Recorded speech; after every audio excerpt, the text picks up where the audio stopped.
बौनी ननद। सुबह सुबह पूजा अपनी ननद प्रीति के कमरे में उसको उठाने के लिए आती है और देर तक सोता हुआ देख उसके ऊपर से कंबल हटाते हुए अपनी ननद से कहती है, सूरज सर पर आ गया, पर अभी तक तुम्हारे लिए सुबह नहीं हुई। अरे आज उठना भी है या नहीं? भाभी उठ रही थी मैं। उठ रही थी? ऐसा एक भी दिन नहीं आता कि बिना उठाए तुम उठ जाओ। भाभी आज तबीयत ठीक नहीं लग रही थी, इसलिए आज लेट हो गया।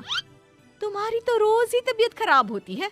घर का काम जो करना होता है, ये नहीं कि भाभी पूरा दिन अकेले काम करती है तो कभी उनकी मदद करवा दूं। भाभी मुझसे जो भी होता है वो मैं कर तो देती हूँ, फिर भी आप मुझे रोज सुबह सुबह सुनाना शुरू कर देती हो। तुम्हें तो कुछ बोलना ही बेकार है। पता नहीं कब शादी करके अपने ससुराल जाएगी, पर इससे शादी करेगा भी कौन? इसके लिए तो इसी की तरह कोई बौना देखना पड़ेगा। प्रीति अपनी भाभी की बातें सुनकर बिना कुछ बोले बाहर जाने लगती है। तभी पूजा प्रीति को रोकते हुए उससे कहती है, ओ महारानी, ये तुम्हारा कंबल, इसे कौन उठाएगा? इतना कहकर पूजा वहां से चली जाती है। बेचारी प्रीति अपना बेड ठीक करने लगती है, जिसके बाद प्रीति घर का भी काम करने लगती है और खुद से कहती है, चलो घर का काम तो खत्म हुआ, अब कॉलेज के लिए तैयार हो जाती हूँ। वैसे भी आज बहुत लेट हो गई हूँ, एक क्लास तो पक्का छूट ही जाएगा आज। इतना कहकर प्रीति कॉलेज जाने के लिए तैयार होने लगती है तो वहीं पूजा किचन में काम कर रही होती है और खुद से ही बातें कर रही होती है। पता नहीं क्या करूं, प्रीति के लिए कोई ढंग का लड़का भी नहीं मिल रहा। जो भी मिलता है उसको उसकी हाइट की वजह से रिजेक्ट कर देता है। ऊपर से वरुण है जो मेरी एक नहीं सुनते। पता नहीं इसका घर कब बसेगा। इतने में पूजा का फोन बजता है, जिसे देख पूजा अपनी चाय लेकर हॉल में जाकर बैठ जाती है और फोन पर बातें करने लगती है। प्रीति कॉलेज जाने के लिए बाहर आती है और अपनी भाभी से कहती है, भाभी मैं लेट हो रही हूँ, मैंने सारा काम कर दिया है, मैं कॉलेज जा रही हूँ। ठीक है, और सुनो टाइम से घर आ जाना, सारे कपड़े पड़े हुए हैं धोने के लिए। प्रीति बिना कुछ बोले वहां से चली जाती है और शाम को जब प्रीति घर आती है तो वो धुलने के लिए सारे गंदे कपड़े देखती है। प्रीति जाकर उन कपड़ों को धो देती है। कुछ देर बाद पूजा तैयार होकर बाहर निकलती है। तब प्रीति अपनी भाभी से पूछती है, भाभी आप इतनी रात को कहाँ जा रही हो? तुझसे मतलब? मैं कहीं भी जाऊं, कुछ भी करूं? अच्छा दरवाजा अंदर से बंद कर लेना। हो सका तो मैं रात को घर ना आ पाऊं, क्योंकि आज मैं अपनी फ्रेंड के घर जा रही हूँ। पर भाभी उस बारे में आपने भैया से पूछा? आपको पता है ना, भैया को रात में किसी का भी दूसरों के घर रुकना पसंद नहीं है। उनको और मुझे आपकी चिंता रहती है।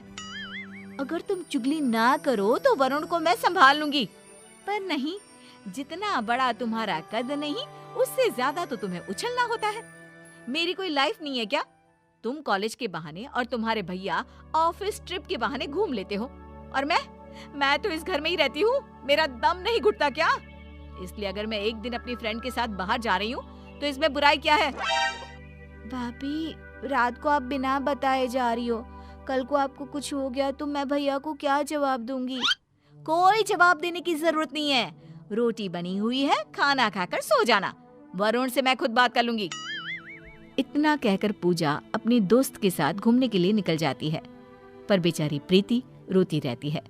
पूजा अपनी दोस्त के साथ घूमकर घर आती है और अगले दिन प्रीति को जब टीवी देखता हुआ देखती है तो सारे कपड़े लेकर उसके पास जाकर कहती है, सारा दिन टीवी देखने से घर का काम खत्म नहीं होता, कभी मेरे बारे में भी सोच लिया करो। अरे थोड़ी मेरी भी मदद करवा दो काम में। भाभी सारा काम तो करती हूँ, बस मुझसे जो काम नहीं हो पाता वही मैं छोड़ती हूँ। अब आपको पता है कि मैं ऊंचाई के काम नहीं कर पाती, मेरा हाथ नहीं पहुँच पाता, फिर भी आप ऐसा बोल रही हो। तो घर में सीढ़ी किस लिए है? उसका इस्तेमाल करो, और उसके बिना भी तुम कपड़े इस्त्री कर सकती हो, कपड़े धो सकती हो, खुद खाना निकाल कर खा सकती हो। ये काम तो तुम कर ही सकती हो ना?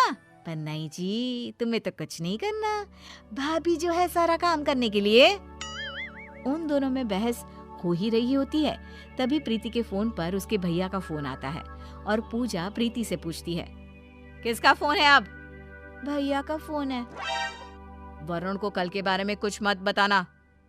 फोन उठाते हुए प्रीति कहती है, हेलो, हाँ भैया ठीक हूँ मैं, आप बताओ। भाभी कहाँ है तेरी? यहीं बैठी है, दे रही हूँ। लो भाभी फोन। हेलो, कब आओगे वरुण आप? आपको गए कितना टाइम हो गया, जल्दी आ जाओ ना बस। हाँ मैं आ ही रहा हूँ, 2-3 में आ जाऊंगा। अच्छा प्रीति ठीक है ना?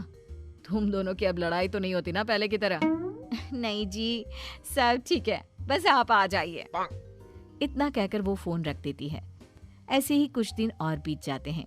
एक दिन प्रीति अपनी भाभी से कहती है, भाभी मैं आज बहुत लेट हो रही हूँ, मैं कॉलेज से आकर काम में आपकी मदद करवा दूंगी।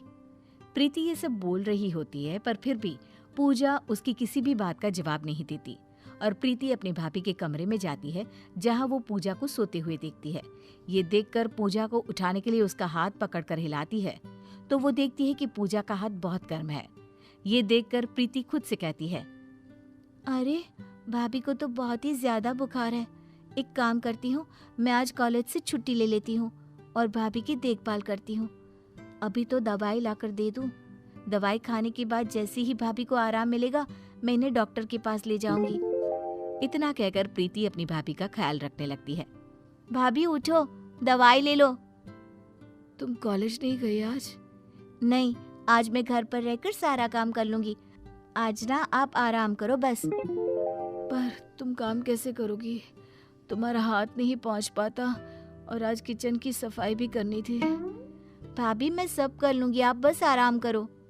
प्रीति अपनी भाभी को दवाई खिलाती है और आराम करने को बोलती है। तब पूजा कहती है, प्रीति मेरे सर में बहुत तेज दर्द हो रहा है। लाओ भाभी मैं दबा देती हूँ। इतना कहकर वो भाभी का सिर दबाने लगती है और उसकी ये सेवा देखकर पूजा उससे कहती है, प्रीति रुक। क्या हो गया भाभी? तुम मेरे बारे में कितना सोचती हो, फिर भी मैं तुमसे लड़ती रहती हूँ। तुम्हें तुम्हारी छोटी हाइट के लिए सुनाती रहती हूँ। मुझे माफ कर देना प्रीति। कोई बात नहीं भाभी, वैसे भी आपका हक है मुझे डांटने का, क्योंकि मुझे पता है आप नारियल की तरह ऊपर से कठोर और अंदर से नरम दिल के हो। आप मुझसे माफी मत मांगो। आप जितना मुझसे लड़ती हो उससे कहीं ज्यादा तो मेरे बारे में सोचती भी हो। इतने में वरुण भी आ जाता है और उन दोनों का प्यार देखकर खुश हो जाता है, जिसके बाद वो तीनों खुशी से रहने लगते हैं।